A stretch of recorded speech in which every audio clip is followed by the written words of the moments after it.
first grade. Hello, hello. My name's Miss Rathke and I'm going to be doing your reading lesson for this week. I want you to think about a time when we've been sharing good things. Maybe it's been on the computer using Zoom. Maybe it was in class when you've been listening to a friend share a good thing and you were able to go like, oh, I've done that before. Has that ever happened to you where someone's telling you a story or sharing a good thing and all of a sudden you realize that you've also done that, or you've also felt that way, you've also been to that same place, and you want to tell the teacher, but in my class we do like, we show that we've done a connection. Do you guys know what I'm talking about? Yeah, we've done this in first grade before where we've read something and we've felt that story personally, whether it was the character's feeling, how they felt, like their emotion, or maybe it was a place that they went to, or maybe it's something that they've done where we felt that we've done that before. We talk about making connections a lot in first grade, and sometimes we do it without even thinking like, oh, I just made a connection. You just kind of do it naturally. This week in first grade for reading, we are going to be doing making connections. Now, you can make connections all the time. Like you can have 1,000 connections in a day from reading or from playing or from watching TV. You make a connection. But your connection falls into 3 different categories. The first one is text to self. That's the easiest one. That's when you read something or you hear something and you immediately feel it for yourself. That's why we call it text to self. The second one is text to text.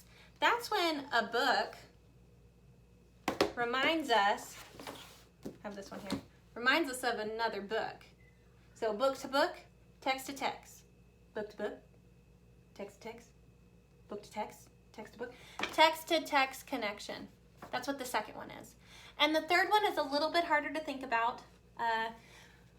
It's a little tricky. It's when a book reminds you of something that's happening in our world.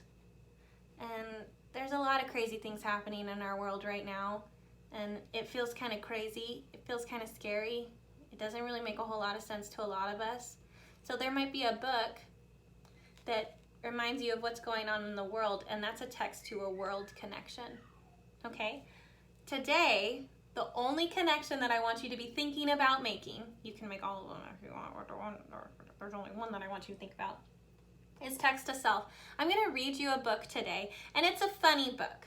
It's a fiction story, so definitely what's happening in the story, parts of it could not happen in real life, but there's a lot of parts that I think you, maybe even mom, dad, brother, sister, whoever is in the house with you, I think you guys might be going through some of these things at your house.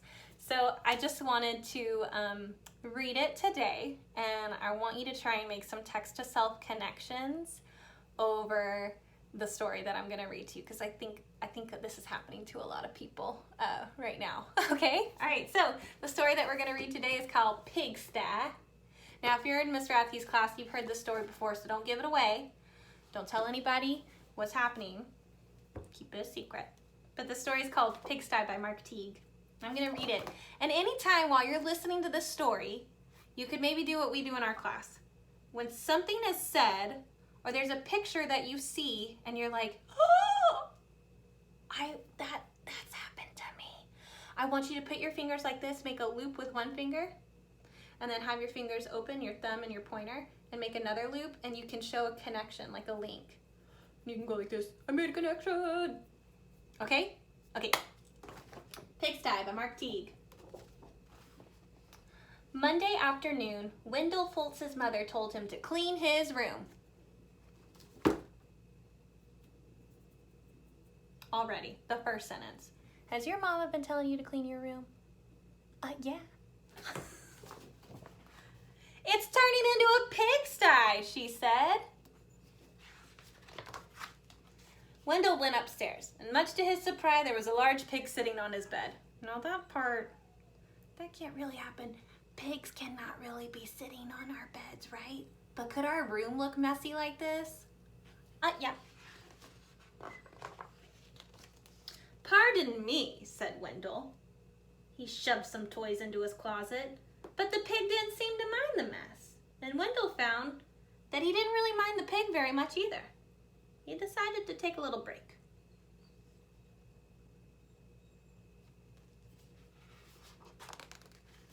When Wendell's mother came to look at his room, the pig was hiding, but the mess was still there. She threw up her hands. Okay, Wendell, she said, if you want to live in a pigsty, that's up to you.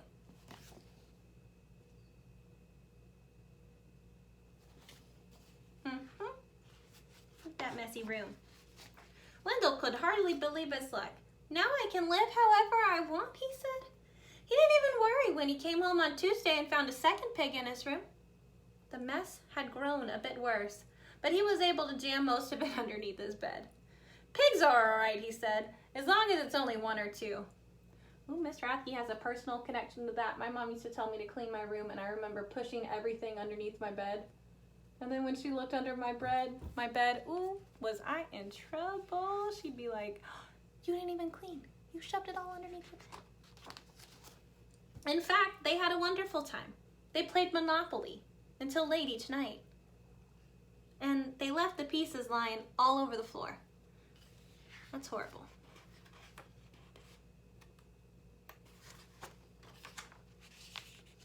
They had paper airplane wars and pillow fights. And bed became a trampoline. I've got a connection to that too. Then 2 more pigs showed up and the mess just grew and grew and grew. Look at these guys. With their suitcases. That night when Wendell went to bed, the pigs were lying everywhere. They rolled up all of his blankets and they hogged all of his pillows. Wendell told himself he didn't mind though, but then he found hoof prints all over his favorite comic book. That's gonna be a problem. And Friday, when he got home from school, he saw that someone had been sitting all over his basketball. And his baseball cards were now all chewed up.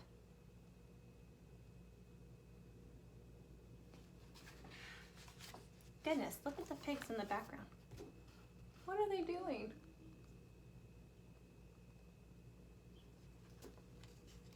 Kind of funny. Never noticed that before.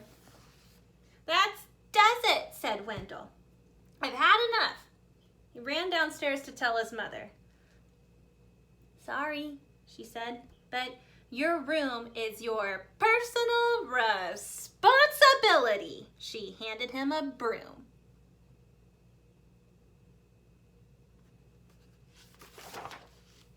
Wendell started to complain. The mess was too huge. But suddenly he remembered a saying that he heard, that many hooves can make light work. So he marched upstairs and he organized a cleaning crew.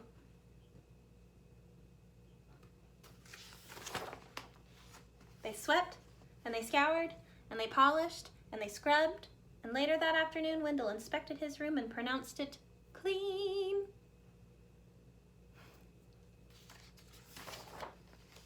In fact, it was a bit too clean, from a pig's point of view, that is. So while Wendell inspected, the pigs prepared to go home. One of them made a quick phone call, and a farm truck came to pick them up. They hugged, and they grunted, and they oinked. Goodbye. And from that day on, Wendell kept his room very, very clean. Sounds like someone learned a lesson, didn't they? Except for those nights when his friends came by to play Monopoly. I mean, he's got to keep that going, right?